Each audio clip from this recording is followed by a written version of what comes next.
Hello everyone, in this video we're going to be going over the portal boundary break video created by Shesez. And it has some misleading information in it which I do want to go over, so let's get started. You know how these cubes here can keep respawning so long as you destroy the cube in the first place and then push a button to spawn another one? Well, there's always a hanging cube outside the boundaries waiting to be dropped in by the game's programming. Now this is kind of minor, but there's no actual programming done in maps. In fact, if we look at this very box dropper, you can see how it works. If we go here, you can see that this trigger, whenever you step in it and look at the box dropper, that's what will drop the box, which will do trigger this. Now this is actually kind of what actually opens the lid and enables this trigger and disables this. It's called stop tube plugging. There's no actual programming done, and if you want to see in here, there's not really much to see. In fact, I could put a guide of how to create a box dropper in the description. You don't really have to follow the guide, but you just have to read it to know that there's no actual programming done in maps. Anytime there's an energy pellet in the game, the object used to spawn those energy pellets is always stored outside the boundaries, and it typically looks like these red dots here. I mean, maybe many of you already know this, and maybe a couple of you are asking yourselves right now, how does he even know that that spawns the energy pellet? All the maps and all the functions outside the maps, everything. These are assets that are placed in the hands of the players. This second red dot here shouldn't even be here. It's a leftover asset, because on this particular map, there's only one energy pellet, and there's supposed to be one red dot for every one energy pellet, making this one completely unused. Now this part is very inaccurate. So first of all, sorry if I sound a bit rude, but so I'm just gonna hide the skip and hint brushes. So here's the room. What he says is that the energy ball actually spawns through what's outside the map over here, but that's not true. It's actually the energy ball catchers. And what you can see back here is a red dot. Now, and you can't even see the red dot because the red effect that you see is actually the spotlight entity here. And in case you're wondering where the energy ball spawns, it's actually just literally right here. It doesn't actually spawn inside of the container, the spawner. It's like at the very edge. And this no draw here is so that the energy ball does not go through the energy ball launcher. So, to answer why these red dots are here, we're gonna have to look at Half-Life 2 Episode 1. So, if you have played Episode 1 or Half-Life 2 Episode 1, I'm sure you recognize this map. So, to find out why that there are those red lights, we're going to have to look at the energy ball catcher in Episode 1. The energy ball catchers in Portal are just modified Episode 1 catchers, and you can even see the light back here. And it should be stated that these red dots are not exclusive to the energy pellets either. If you're lucky enough to accidentally stumble into one of these, you might find something. And in this case, we found another aperture cube. When asked what this aperture cube was for, the answer was as simple as just another object used to help spawn in energy pellets. This is also untrue.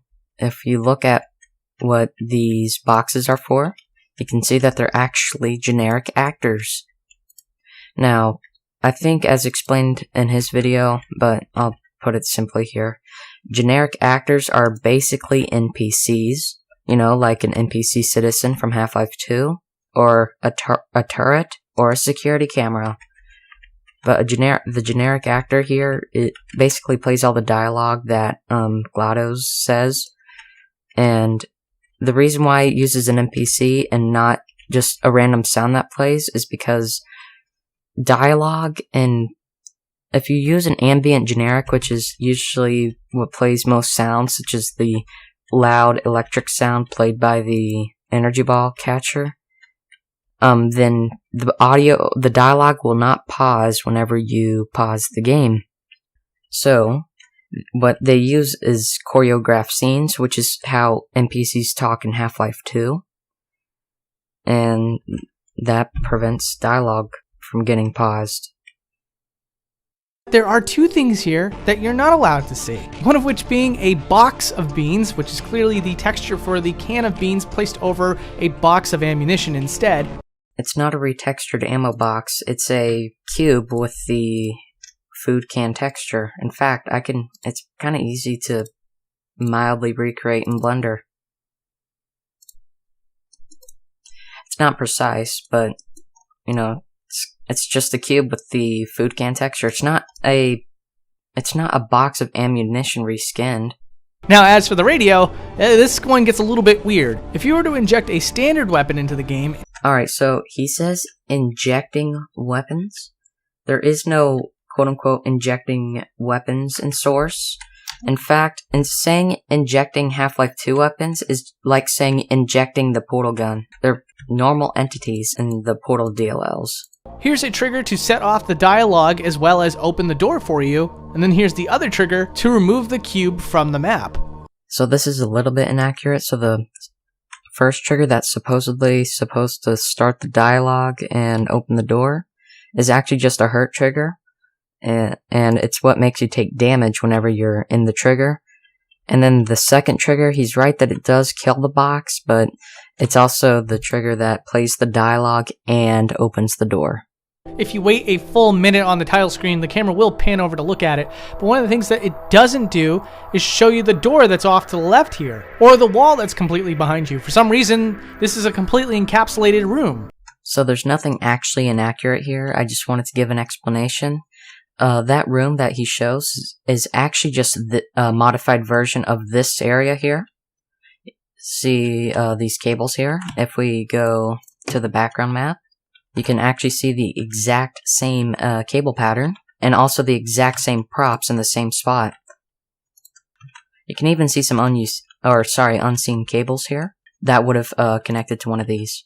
And then for the 17th test room, there's an area that is not meant to be out of bounds. This is an area that is used when you switch to the advanced maps after completing the game, but when loading regular maps, these aren't supposed to be here. So for this to be floating out of bounds is something left behind by the developer. And once again, you can see here that it's so segmented off that if you look over into the areas where there should be doors, or at least more of a hallway, you can see once again the unrefreshed void. So this explanation is not entirely wrong, but in older versions of Portal, this room was probably used, and they reused it for the advanced version and made some modifications. Like, the stairs are slightly lowered, and also you can tell that it was used in an older version of Portal because you can see old observation rooms. They used unique models, and the observation rooms are also just incomplete. So that's the end of this video. I have no hard feelings against the creator of the video, and I do apologize if I did sound rude. I'm not sure if I did or not, but if I did, I'm sorry. So, that's the end of this video, and thank you for watching.